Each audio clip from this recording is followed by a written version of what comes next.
Dukung terus channel Ketapang TV Jurnal dengan cara like, comment, subscribe, dan juga jangan lupa nyalakan lonceng notifikasinya.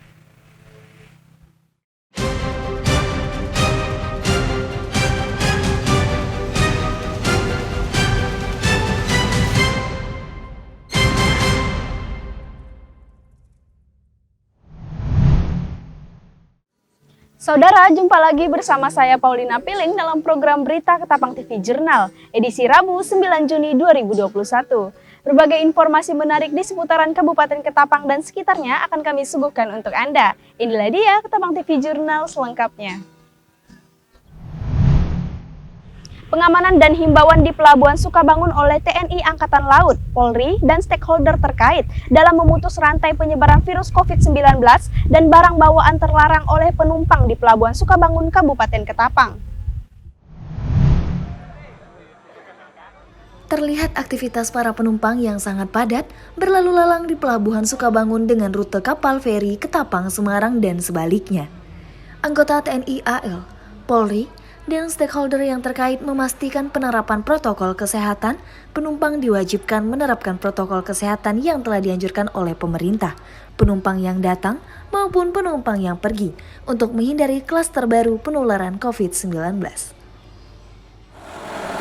Ketika kita dalam pelaksanaan pengamanan, kita tetap menggunakan standar, khususnya dalam hal ini COVID. Jadi kita harus tetap konsen memberikan uang kepada masyarakat, khususnya penumpang yang datang ataupun keluar.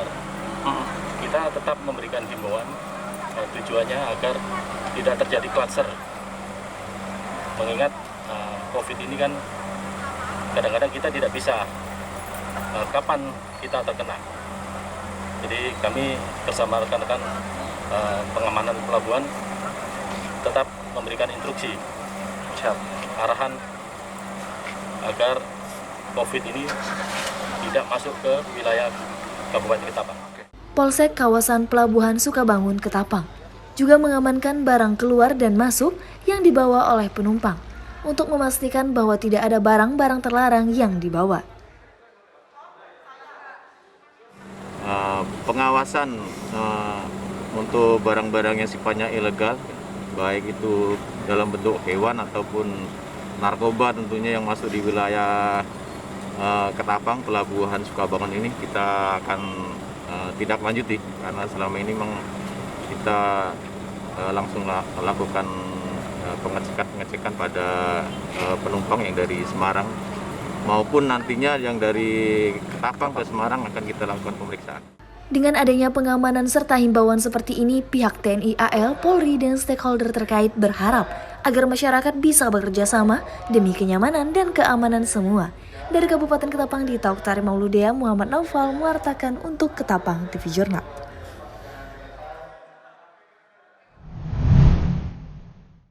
Pemerintah Kabupaten Ketapang menggelar musyawarah perencanaan pembangunan atau Musrenbang, rencana pembangunan jangka menengah Kabupaten Ketapang tahun 2021 hingga 2026 pada Rabu pagi di Hotel Grand Zuri, Ketapang. Dihadiri oleh Wakil Bupati Kabupaten Ketapang bersama dengan jajaran Forkopimda dan seluruh kepala OPD Kabupaten Ketapang serta perwakilan dari perusahaan swasta dan organisasi masyarakat di Kabupaten Ketapang. Musrembang Rencana Pembangunan Jangka Menengah Kabupaten Ketapang tahun 2021 hingga 2026 ini juga dilaksanakan secara virtual yang dihadiri pula oleh perwakilan Bapeda Provinsi Kalimantan Barat. Harto, selaku Kepala Bapeda Kabupaten Ketapang mengatakan, infrastruktur jalan Kabupaten Ketapang yang baik baru 37%. Ia juga mengatakan ada 13 ruas jalan Kabupaten Ketapang yang harus terus dipantau dan diintervensi, sehingga ruas jalan tersebut dapat menambah persentase kondisi ruas jalan kategori mantap yang dilakukan secara berkelanjutan. Sesuai dengan Permendagri 86/2007, pemerintah Kabupaten Ketapang harus menyusun suatu dokumen perencanaan pembangunan yang kita sebut dengan Rencana Pembangunan Jangka Menengah Daerah Kabupaten Ketapang 2021 untuk 5 tahun ke depan, dengan berpedoman kepada Rencana Pembangunan Jangka Panjang Menengah jangka panjang daerah Kabupaten Ketapang 2005-2025 untuk 20 tahun. Mungkin itu yang mau saya sampaikan berkaitan dengan itu. Memang Kabupaten Ketapang ini cukup luas, 31.588 km persegi dengan terdiri 20 kecamatan. Sehingga berkaitan dengan konektivitas berarti ini infrastruktur ya, infrastruktur jalan ini ya. Dan kita masih kondisi jalan mantap kita masih baru 37% aja. Jadi dari ruas jalan kita panjangnya 3.239 km. Sehingga ini menjadi prioritas. Ada 13 ruas jalan yang harus diintervensi setiap tahunnya selama 5 tahun ke depan. Semoga dengan ada perencanaan ini 13 ruas jalan ini dalam rangka untuk mencapai kondisi jalan mantap, untuk menaikkan persentase jalan mantap di Kabupaten Ketapang, ini harus kita masukkan di dalam dokumen perencanaan yang secara berkelanjutan sehingga bisa dicapai dalam jangka 5 tahun ke depan dengan kondisi mantap. Namun belum tentu dari jumlah luas jalan ini kita belum tentu bisa 100%. Semua itu kan harus berkelanjutan. Mungkin nanti periode berikutnya dilanjutkan lagi sehingga nanti secara bertahap bisa kita wujudkan. Mungkin itu. Danang selaku tim Pusat Pengembangan Kapasitas dan Kerjasama Visipol UGM menambahkan, kinerja pembangunan dimulai dengan perencanaan yang tepat sesuai kebutuhan, dengan data dan capaian pembangunan pemimpinan sebelumnya. Pertama saya mengucapkan terima kasih banyak atas kesempatan yang diberikan dari Bapeda, kemudian dari pemerintah Kabupaten Ketapang kepada kami dari UGM Yogyakarta. Ini bagian dari bagian dari pengabdian masyarakat tentu saja ya, bagian dari Tridharma Perguruan Tinggi Universitas Gadjah Mada untuk saling membantu pembangunan daerah, terutama nanti untuk penguatan tata kelola pemerintahan khususnya di Kabupaten Ketapang seperti itu. Iya, untuk harapannya Pak.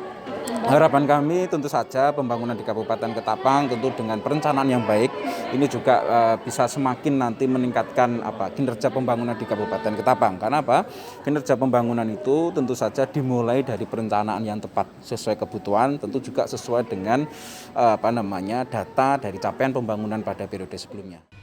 Paulina Piling, Tony Adam melaporkan untuk Ketapang TV Jurnal.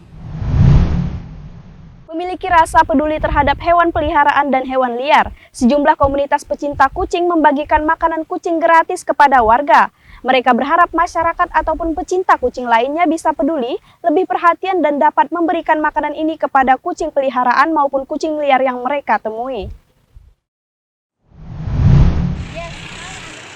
Salah satu titik lokasi yang menjadi pembagian makanan kucing gratis ini dilakukan di kawasan Jalan Gusti Hamzah dan Gor Pangsuma, Kota Pontianak. Pembagian makanan kucing gratis ini dibagikan kepada warga yang melintas di sekitar lokasi pembagian. Setidaknya ada 200 kg makanan kucing gratis habis dibagikan. Emi, pembina Poskar, menjelaskan jika pihaknya sebenarnya banyak memiliki agenda terkait dunia kucing yang ada di Kalimantan Barat. Namun dengan adanya situasi pandemi COVID-19, banyak agenda tidak dapat dilaksanakan. Meski masih dalam masa pandemi COVID-19, Emi mengatakan pihaknya tetap melaksanakan kegiatan ini. Berharap masyarakat yang peduli kucing lebih perhatian kepada kucing peliharaannya maupun kucing liar yang mereka bagikan. Makanan kucing gratis. Iya. Nah, bisa jelaskan, Ed?